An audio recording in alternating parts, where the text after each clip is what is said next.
The papyrus, put it on my table every month. I don't wanna miss it. Don't even try to hide it. No, I don't wanna lose it. And you see how it is, it's so inviting. The papyrus, we're all so online. Hello, welcome to the Papyrus TV Africa News Update. First, the headlines. Reps set to create Bola Tinubu University. Kwara Aviation College Chairman Yusuf Kubir passes away. Local leaders back Honorable Oju's bid for Senate transition. NCDC reports rise in Lassa fever cases. Former Kaduna Governor McCarthy loses son in road accident. Unsuk wins Best State University Award for GovTech Innovation. Oil mogul Henry Akinduro wanted by EFCC for fraud. Obi condemns petrol price hike as insensitive. Jigawa suspends Kazore over minimum wage controversy. The news in full.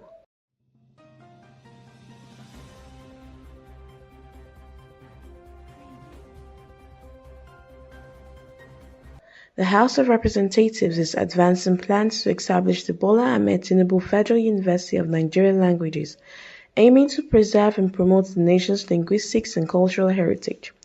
Sponsored by Deputy Speaker Benjamin Kalu and 8 other representatives, the bill proposing the university's creation passed its first reading on Thursday. The university will focus on offering higher education in Nigerian languages and cultures, welcoming students from various backgrounds without discrimination based on race, creed, or political beliefs. According to the bill, institution mandate includes encouraging the advancement of learning and providing opportunities for education in Nigerian languages and cultures to all individuals. The proposed university seeks to produce graduates proficient in Nigerian languages, equipping them to contribute to societal growth. It will also emphasize research, postgraduate training, and innovative programs to support the development of Nigeria's natural and human resources. Additionally, the university will collaborate with national language and cultural institutions, offering language training, consultancy services, and outreach programs to promote Nigeria's linguistic heritage. Section 1, Subsection 2 of the bill outlines the university's objectives, which include training skilled professionals in local languages, enhancing communication in native tongues to foster national unity, and encouraging research and teaching in Nigerian languages through diverse initiatives. The bill grants the President of Nigeria the role of visitor to the university, with the power to conduct visitations at least once every 5 years to ensure the institution meets its objectives. The President may also remove council members except the Pro-Chancellor and Vice-Chancellor based on the recommendations of the University Council if there is misconduct or inability to perform duties. The bill will proceed to second reading in the coming weeks, allowing for public input and stakeholder discussions regarding the proposed university's establishment.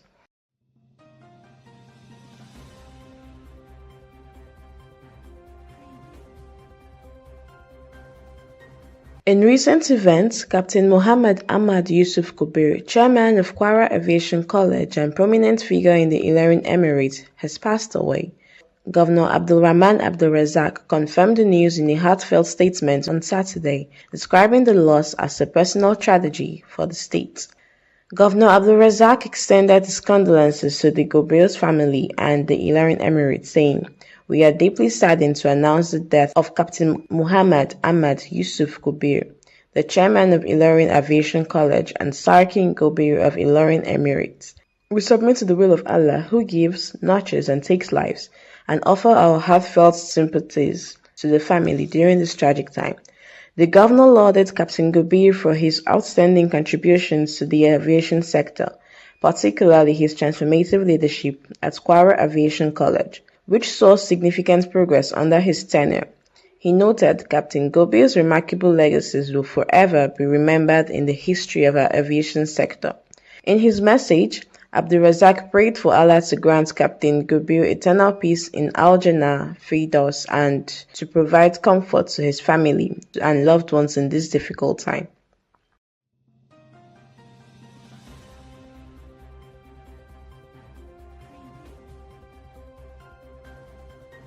Meanwhile, as the Senate office undergoes a transition following the election of a new governor. Honorable Anthony Ojo has emerged as a strong contender for the Edo Central seat, rallying significant support from his local government leaders. His campaign is rapidly gaining traction, driven by a commitment to integrity, transparency, and community values. Ojo, emphasizing his loyalty to the new governor, stated, "The seats will come to my local government and have been a steadfast ally since the governor's Senate bid." His dedication to the community and advocacy for gender inclusivity have resonated with constituents eager for leadership that prioritizes their needs. With the election approaching, Honorable Anthony Ojo's growing momentum signals a shift in Edo Central's political landscape, as supporters view him as the ideal choice to bring about meaningful change.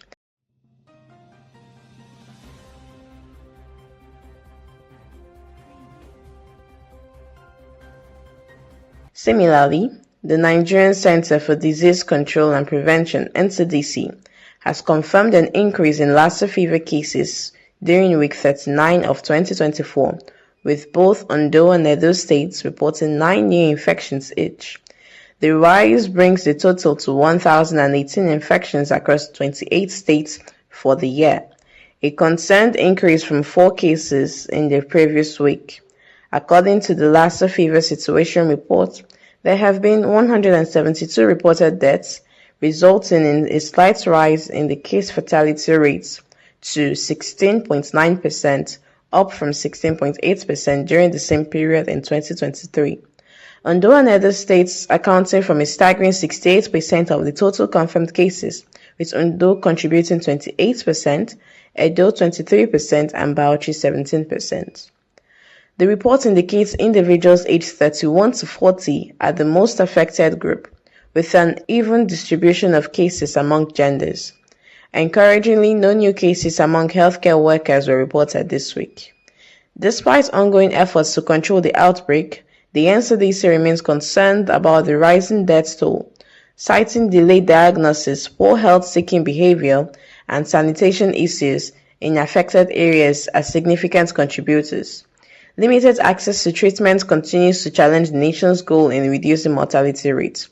The National Lassa Fever Technical Working Group is actively coordinating response measures with updates shared through the Nigerian Preparedness and Readiness Alert System to keep the public informed. Health officials emphasize the need for collective action from both the governor and citizens to prevent further fatalities, as Lassa fever is classified by the World Health Organization as a virus with epidemic potential. Symptoms include high fever, severe headaches, and muscle aches, with some patients facing long-term complications such as hearing loss.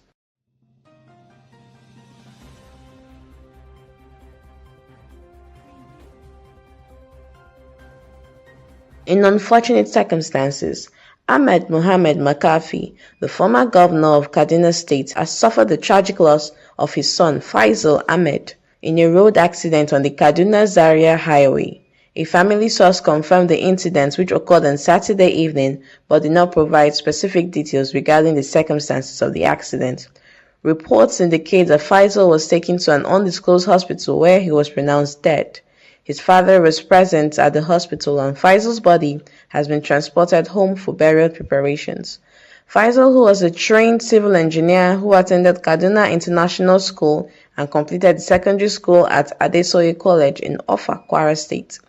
He later pursued both undergraduate and master's degrees at the University of Greenwich in London and had registered for a PhD at the same institution.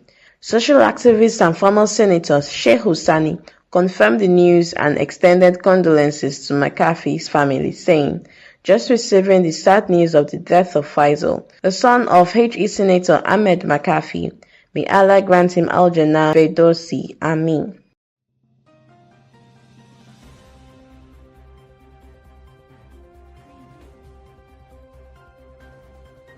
Additionally, Nasarawa State University (KEFI) has been awarded the prestigious Nigerian GovTech Public Service Award for Best State University in Innovative Use of Technology 2024.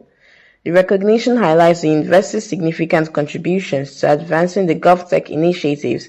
The Vice Chancellor of Nasarawa State University, Professor Sadatu Hassan Liman, received the Distinguished GovTech Trailblazers Award for her exceptional leadership in promoting digital governance and contributing to the federal government's digital transformation agenda in the public sector. The award ceremony took place on Friday, October 11, 2024, at the Nikon Luxury Hotel in Abuja, organized by the Bureau of Public Service Reforms. In her acceptance speech, Professor Liman expressed gratitude for the honor, describing it as a reflection of the university's efforts in advancing digital governance initiatives since her appointment in April 2024. Professor Liman emphasized her administration's commitment to digital revolution aimed at integrating advanced technology into teaching, research, and innovation, while building on previous initiatives. Key achievements include improving the student portal, enhancing the online post-UTME screening and admission process, upgrading the internet speed from 156 Mbps to 1 Gbps, and introducing computer-based testing across various platforms at the university. These achievements have not only addressed unethical practices, but also improved revenue generation and transparency in examination administration. Professor Liman acknowledged the Bureau of Public Service Reforms for facilitating the award process and dedicating the awards to her team at National State University, Kefi. Other notable winners at the event included Honorable Minister of Housing and Urban Development, Architect Ahmad Musa Dangiwa, and governors of Niger and Kaduna states, His Excellency Honorable Muhammad Umar Bago and His Excellency Uba Sani, among other distinguished individuals and agencies.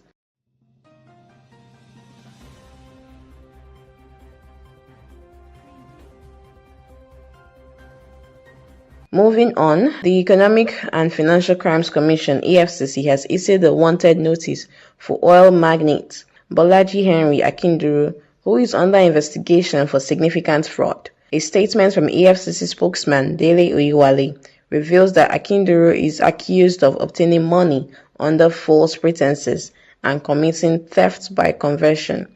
Akinduru is the executive chairman of Total Grace Oil and Gas Investments Limited. The EFCC circular states, the public is hereby informed that Bolaji Henry Akinduru, whose photograph appears above, is wanted by the Economic and Financial Crimes Commission for alleged obtaining money under false pretenses and stealing by conversion. The Commission is calling on anyone with information regarding Akinduru's whereabouts to contact their offices in various cities, including Ibadan, Uyo, Sokoto, Maiduguri, Benin, Makurdi, Kaduna, Ilorin, Enugu, Kano, Lagos, Gombe, Port Harcourt, or Abuja. You can also reach the EFCC by calling 080-933-22644, emailing info@efcc.gov.ng, or reporting to the nearest police station or security agency.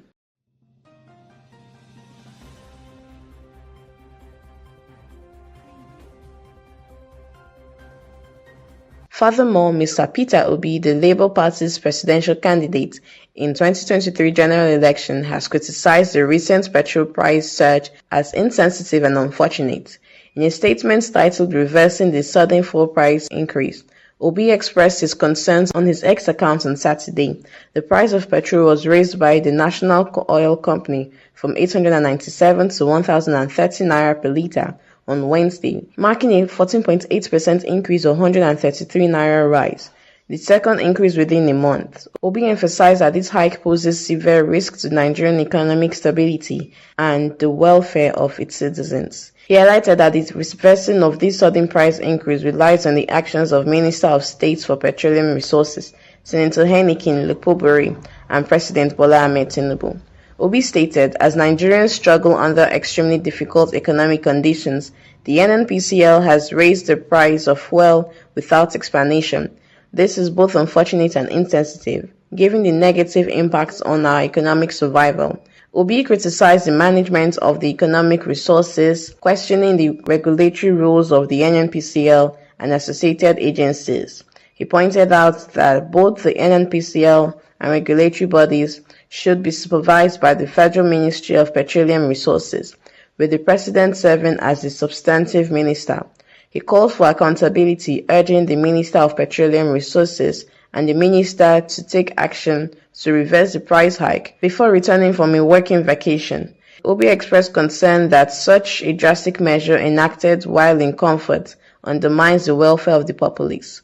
Following the increase, Joe Ajaero, president of the Nigerian Labour Congress, condemned the price hike, arguing that a registered private company should not dictate the fuel prices for Nigerians. The Independent Petroleum Marketers Association of Nigeria also threatened to halt operations due to high petrol costs, stating that while the price from Dangote Petroleum Refinery to NNPC was about 898 naira per litre, NNPC was selling it to independent marketers at 1,010 naira per litre in Lagos.